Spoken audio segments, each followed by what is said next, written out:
28 তারিখে অর্থাৎ 28শে ফেব্রুয়ারি আনুষ্ঠানিকভাবে বলা যায় যে ইরানের সাথে ইসরায়েলের যে যুদ্ধ, এটা আনুষ্ঠানিকভাবে মোটামুটি শুরু হয়ে গেল।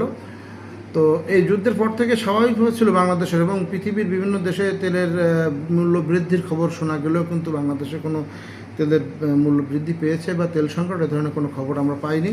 এবং প্রধানমন্ত্রী তিনিও কিন্তু বলেছেন যে বন্ধুপ্রতিম দেশসহ বিভিন্ন দেশ থেকে, পৃথিবীর বিভিন্ন দেশ থেকে তেল আসবে, তেল বাংলাদেশের মানুষকে এই তেল নিয়ে কোনো সাফারার হতে হবে না, বা জ্বালানি তেল নিয়ে। যাক, ভালো কথা, আমরাও খুব স্বতঃস্ফূর্তভাবে খুশি আছি। এখন হঠাৎ করে দেখলাম যে আমাদের এই অঞ্চলগুলোতে তেল উধাও হয়ে গেছে।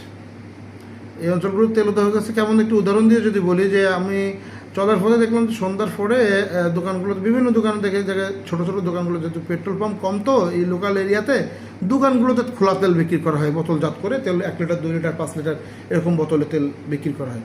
তো দেখা গেল যে এই তেলের দোকানে, প্রত্যেকটা দোকানেই মোটামুটি অ্যাভেলেবেল তেলের বোতল সাজানো আছে, প্রচুর তেল আছে, এবং ড্রামে করে তেল এনে ভ্যান থেকে বা ইঞ্জিন ভ্যান থেকে নামিয়ে রাখা হয়েছে, যা এগুলো তেলগুলো সাপ্লাই থাকবে। ওমা, রাতের বেলায় এই চিত্র দেখলাম, পরের দিন সকালবেলায় দেখি যে ওই দোকানে তালা, দোকানদার তালা দিয়ে নিরুদ্দেশ, কীভাবে তেল নেই। এখন প্রশ্ন হচ্ছে এই তেল গেল কোথায়? তাহলে ওই তেল কি এক রাতের ভিতরে সব খেয়ে ফেলেছেন, নাকি উনি মজুত করে রেখেছেন?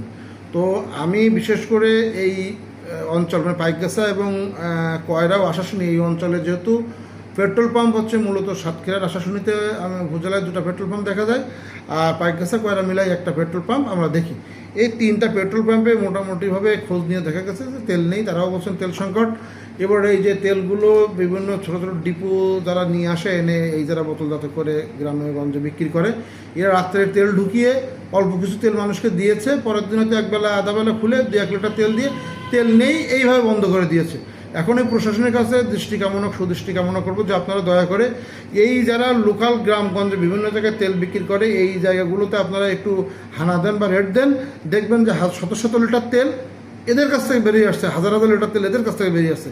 এই যে দাম বৃদ্ধি হবে কি হবে না, বা দাম বৃদ্ধি হবে এই আশঙ্কায় এই মজুতদার যারা মজুত করেছে, এদের আস্থানে হানা না দিলে তেলের যে যতই তেল আসুক না কেন, এই তেল এইভাবেই মনে করেন কলসে, বালতিতে, এইভাবে বিভিন্ন জায়গায় মজুত হতেই থাকবে, মার্কেটে পাবলিক পাবে না।